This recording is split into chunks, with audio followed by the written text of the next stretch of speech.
اسم كويتي جديد يطل على الساحة الكروية البحرينية، إنه محمد المشعان، المدير الفني الجديد لنادي الرفاع. طبعا أكيد شرف بالنسبة لي انضمام لنادي الرفاع، وأكيد للدوري البحريني. سعيد بانضمامي لهذا الفريق واحتكاكي بلاعبين المميزين. خطوة كبيرة من إدارة النادي بالتعاقد مع المشعان لتكون بداية مرحلة جديدة مليئة بالطموحات. والله هذه الخطوة ما جات إلا بدعم من سعادة الشيخ عبد الله بن خالد الخليفة رئيس مجلس إدارة نادي الرفاع، هو اللي أخذ القرار هذه بالتعاقد مع المدرب محمد المشعان. المدرب محمد المشعان مدرب كبير، حقق إنجاز في دولة الكويت مع نادي القادسية بالحصول على كأس الأمير.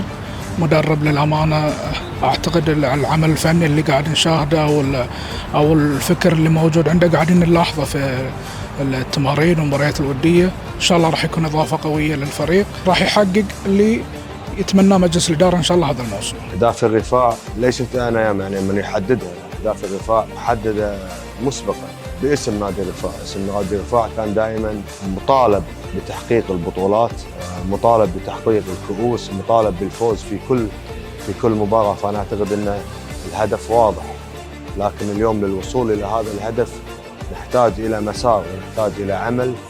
خططنا لهذا العمل أكيد بقيادة الشيخ عبد الله خالد وأيضا أعضاء مجلس الإدارة بتسهيل جميع الصعوبات بالتعاقدات اللي قمنا فيها، بخلق منافسة كبيرة من خلال تواجد فريقين، وهذا بالنسبة لي هو أهم شيء.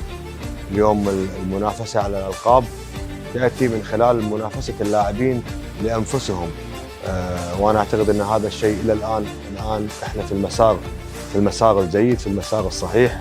لدينا أسماء جيدة قادرة على الفوز في المباريات، لكن أكيد ينتظرنا عمل أكبر في الأيام القادمة. الرفاع كما عهده جمهوره لا يرضى بأقل من البطولات، فكيف هي رؤية المشعان لتحقيق أهدافه؟